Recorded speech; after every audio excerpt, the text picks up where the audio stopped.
So what is the Subpod? The Subpod is an in-garden composter, and you can buy just the pod itself, which you can use in one of your existing garden beds if you want to.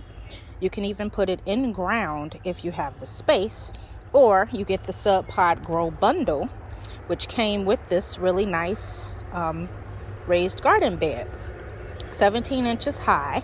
I forget the dimensions. It's 3 feet something by 4 feet or so, 17 inches high. And as you can see, the double Subpod fits in pretty nicely, and I still have plenty of room around to grow. So in here, there are 2 chambers. Each side is where your worms reside. Let's take a look at them again.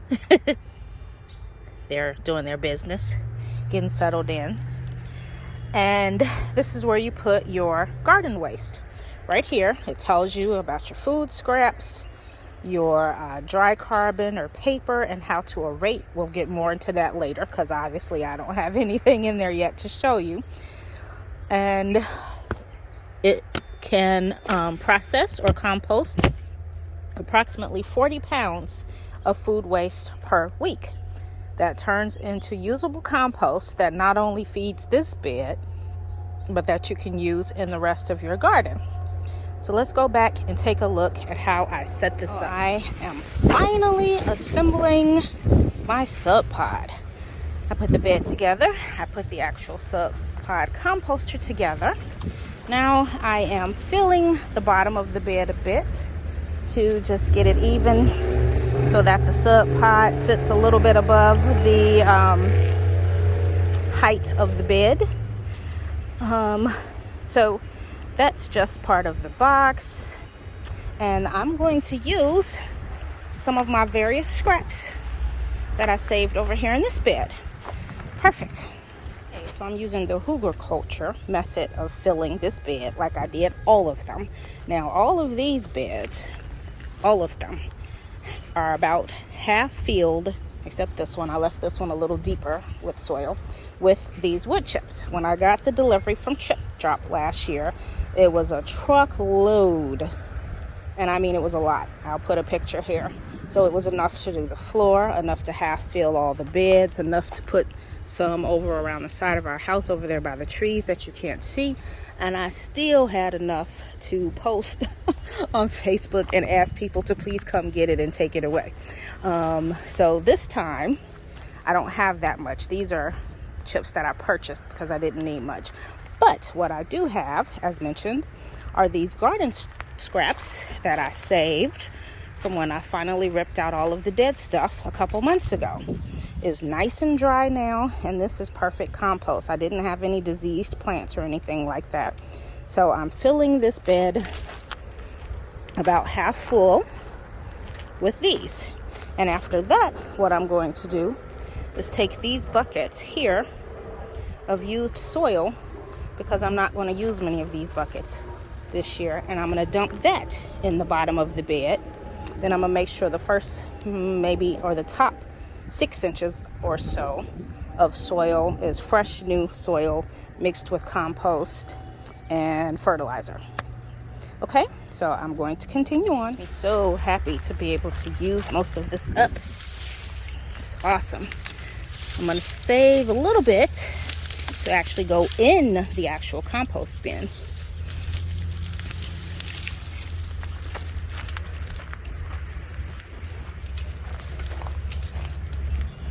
And the reason that you do this is to save yourself money on soil. If you had to fill a new bed with all soil, that could be quite expensive. So this way, the waste that you put on the bottom over time will break down and become soil. And you probably will have to top off your beds. I topped off this one, although it looks like it settled more. So it'll probably need to be topped off again next year. But you can see over here where my babies are. Hello, sweetie. Hello. There's one there. That it has settled quite a bit. So I'm going to need to put more soil in here, which I will do when they are gone. Hi, what you eating? You want some more lettuce? Huh? It's just a sweet baby. So if you missed the story, when we took the gate down to work on the garden, rabbits got in, laid a litter here in my raised bed. There were 6 or 7 until yesterday. This morning I came out and most of them were gone. And these 2 remained, that little cutie hiding there and the one over in the corner. And I thought they were the last 2. But then when I started moving things around over here, right in this area, one hopped out at me because it was hiding. And now that sweet baby is over there in the corner. Hi. Hello. So they are brand new to the world. They don't know me yet, even though I've been talking to them since they were born. So hopefully they will get over their fear of me. But I think that I'll just wake up tomorrow and they'll probably be gone. But they're so adorable. Anyway, back to the Subpod. So I'm going to put more of this in there. And then I'm going to dump the dirt. And I didn't bring my tripod out, so that's not exciting. Dumping dirt is not exciting anyway. So I'm just going to fill in that end over there. Then I might actually step in there and kind of crush it down a bit. And then I'm going to dump the dirt. Instructions that come with the Subpod are worded such that you are burying your Subpod by adding it to your existing bed. But since I got the bed that came with the Subpod and it's brand new, I'm not going to do that. I'm going to stop filling with dirt right there. I'm going to put my Subpod in place in the middle, and then I'm going to fill around the sides. That'll save me extra work.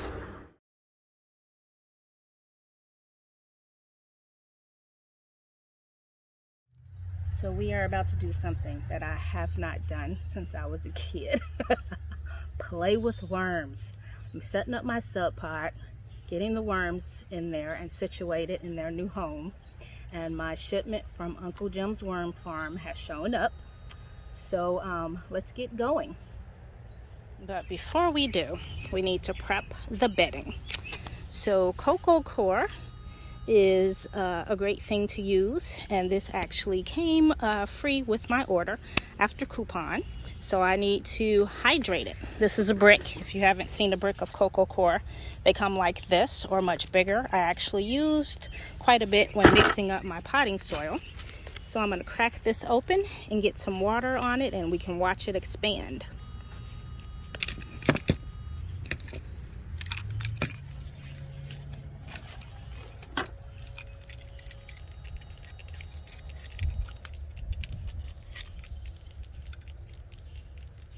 So this is compressed for now. And it's going to work out to be about 2 gallons, which is exactly what this bucket is.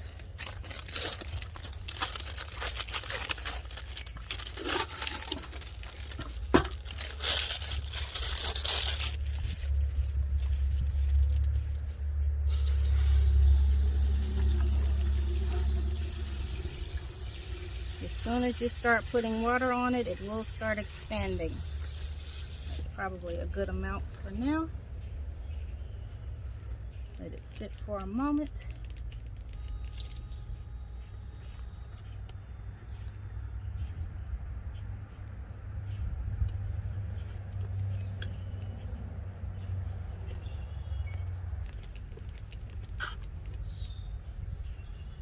You can see it slowly starting to expand and rise. Might have to add a little more water after that's all absorbed.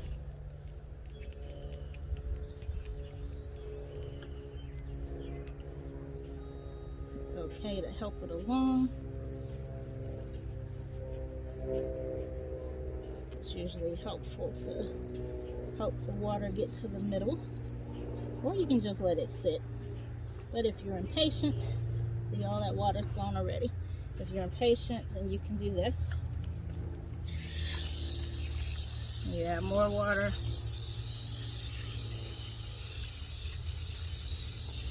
You just keep doing that until the whole brick is expand. The instructions from Uncle Jim's has some useful information.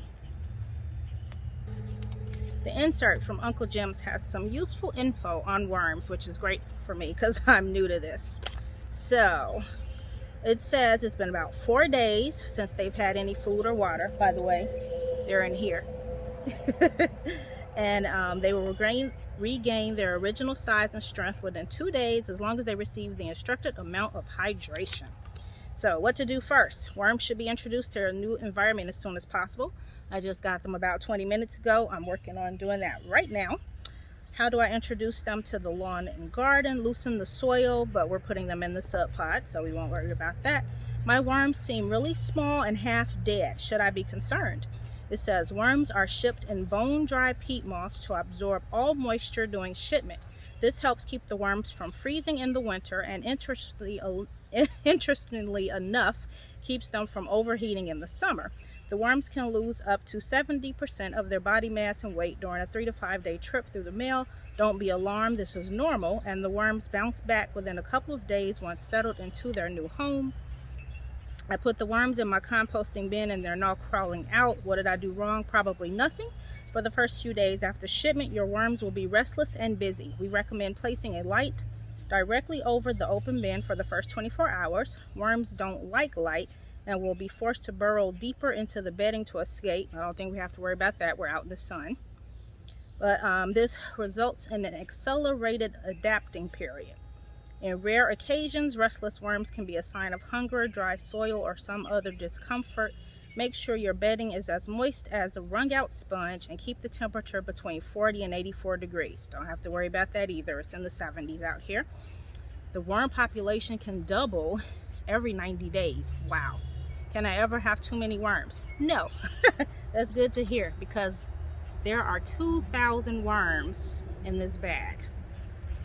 So we're going to have a lot of worms. And in 90 days, sounds like I might have 4,000. Let's check on our cocoa core. Hey, I think our cocoa core is ready. In Subpod's instructions, since I have a 2-bin bay, say to split this in 2 so that we can put approximately 1,000 worms in each bin. So let's do that. So I have spread the cocoa core, I hope you can see because it's really sunny out here, pretty evenly across the bottom. Now the next step is to add the worms. So let's open them up. All right, let's open these babies up.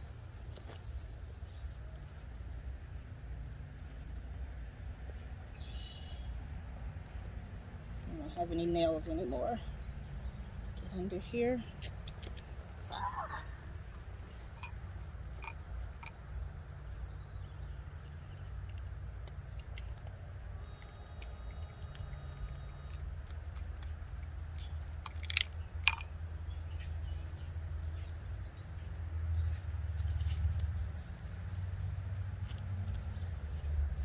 Let's see what we've got. Oh my God. Gross. Let me see if I can give you a close-up view. They're so tiny right now. Can you see that? Yes, look at them. Okay, so I need to try to put half in this bin and half in that bin. They're going to move around anyway, but we'll see how good we can get at that. Oh wow. And I'll give you a closer view once they are all in. Wiggly squirmies. Oh my God, this is so cool.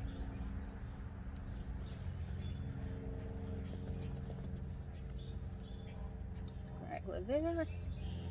Come on, little guy. There you go. Let's see if we got them all. Yes, that is every worm. And hopefully I got that ratio about right. I don't think it matters all that much. They're going to move around anyway. Hey, so let me give you a closer look. Oh my goodness, look at them all squirm. Look at the babies. Hi. So gross, but also so very cool. So we want to give them a little water because they've had a long trip and they need to get hydrated. I see someone trying to escape already. So I'm just going to put this on lightly on shower. Give them some water.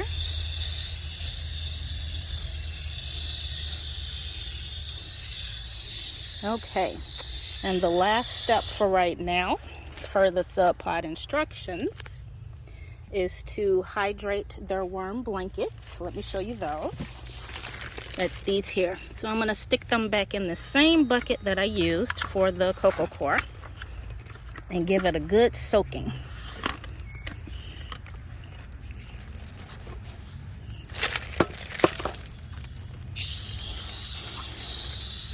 I'm going to make sure these are good and wet.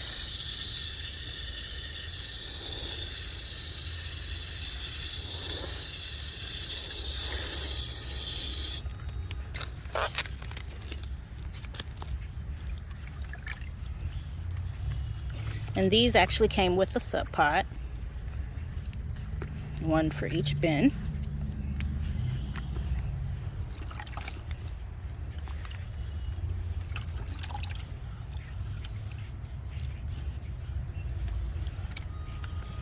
Let's try doing one at a time since my bucket is a little bit small.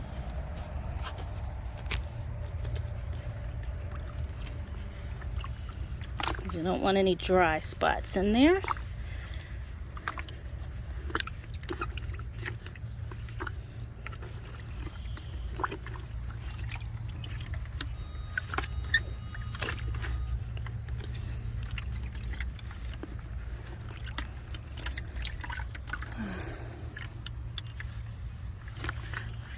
Okay, that looks pretty good for this one.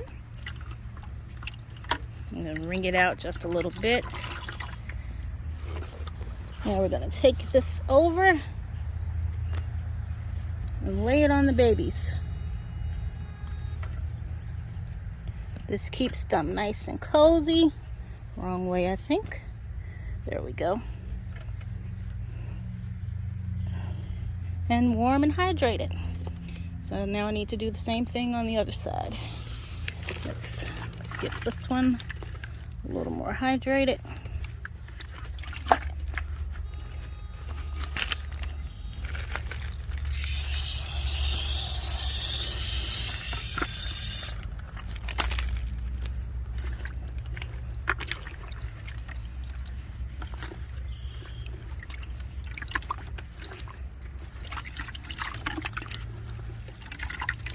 And then we're going to lay it on.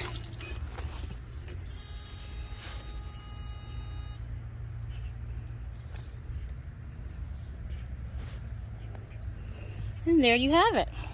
So, per the instructions, we want to leave them alone for a week. Today is Thursday. So next Thursday, I will start adding compost type things. And right here on the lid, they give you the instructions and they let you know what it's okay to add and what it's not okay to add. Then you just close it up and let them rest. So that's it. Stay tuned for more information on my Subpod and how everything in here is growing. I have it might be a little stuffed. I don't know though. These will be okay. There's 2 cucumbers. And look, there's already a couple of baby cucumbers on that one. There are 2 tomato plants, which I'm going to try to keep not too wild. There are some chives. And then we have, this is my pesto perpetual basil. And this is bee balm. Then we had some other little random, that's probably some small chives, or no, these are bunching onions. So the Subpod has plenty of things in it that the worms will help grow well. And I thank you. Sorry for the hand. I thank you so much for checking it out. And again, sorry about this sun. The sun is just like direct overhead. Not much I can do about that at this time of day.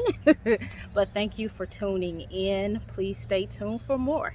And all the links for Subpod and Uncle Jim's worm farm will be in the description, along with a couple of discount codes for you. Good afternoon.